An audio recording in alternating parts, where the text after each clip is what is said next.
ধরেন আমি একজন দোকানদার, আমার হইতেছে কিছু মণিহারি দ্রব্যাদির দোকান আছে। ওখানে আমি সাবান বেচি, ডিটারজেন্ট পাউডার বেচি, এরপরে ধরেন আরও নানা ধরনের জিনিস। আমাদের এলাকায় এগুলারে বাজে মালের দোকান বলে। হ্যাঁ, যেমন ধরেন অনেকজনে রিটেলার আছে না, রিটেলারের দোকানগুলা। তো এখন ধরেন আমি সাবান বেশি, ডিটারজেন্ট পাউডার বেশি। এখন আমার কাছে একজন মানুষ আসলো, একজন এসে আমার কাছে, একজন বায়ার এসে আমার কাছে জানতে চাইছে যে আমি সাবান বেশি কেনা, লাক্স সাবান। তো আমি বললাম যে হ্যাঁ, লাক্স সাবান বেচি। ও এসে আমারও বললো যে আমার একটা লাক্স সাবান দেন। আমি লাক্স সাবান নিয়ে ওরে দিতে গেছি।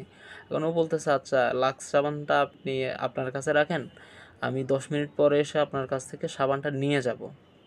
ওই বেটা আমার এখনও টাকা দেয় নাই। এখন আমার প্রশ্ন হইতেছে, এই যে লাক্স সাবান, এটার মালিকানা কার? ওনারশিপটা কার কাছে?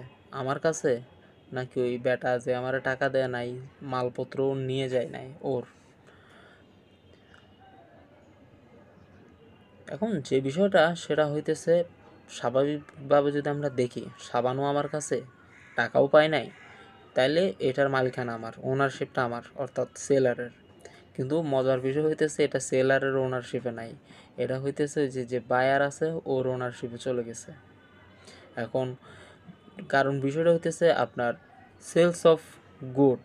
হ্যাঁ, এটার যে অ্যাক্ট আছে 1930 সালের একটা যে অ্যাক্ট যেটা আছে, the sales of good act 1930, এটার সেকশন 26, এখানে যে বিষয়টা নিয়ে বলা হয়েছে সেটা হলো রিক্স প্রিমা ফেসি উইথ প্রপার্টি। সেকশন 26 এখানে যে বিষয়টা বলা হয়েছে ওটা হচ্ছে ডেলিভারেবল স্টেটে যদি একটা প্রোডাক্ট থাকে, ডেলিভারেবল স্টেট মিন্স যে আমার কাছে প্রোডাক্ট আছে এবং ক্রেতা আমার কাছ থেকে প্রোডাক্টটা নিতে আসছে এবং আমি প্রোডাক্টটা দেওয়ার জন্য প্রস্তুত আছি, অর্থাৎ প্রোডাক্ট রেডি করা আছে, এটাকে বলা হয় প্রোডাক্টের ডেলিভারেবল স্টেটে আছে। এটা যদি আমার যদি থাকে এবং কেউ যদি কোনো বায়ার যদি আমার কাছ থেকে চায় এবং আমি যদি তাকে যদি এটা প্রেজেন্ট করতে পারি, তখন হইতেছে এটা ওর ইয়াতে চলে গেছে। কারণ বিষয়টা কিন্তু এরকম না যে ও কিনতে চাইছে আমার কাছ থেকে, তাই না? এবং ও ওয়াদা দিয়ে গেছে যে 10 মিনিট পরে সেটা ও আমার কাছ থেকে নিয়ে যাবে।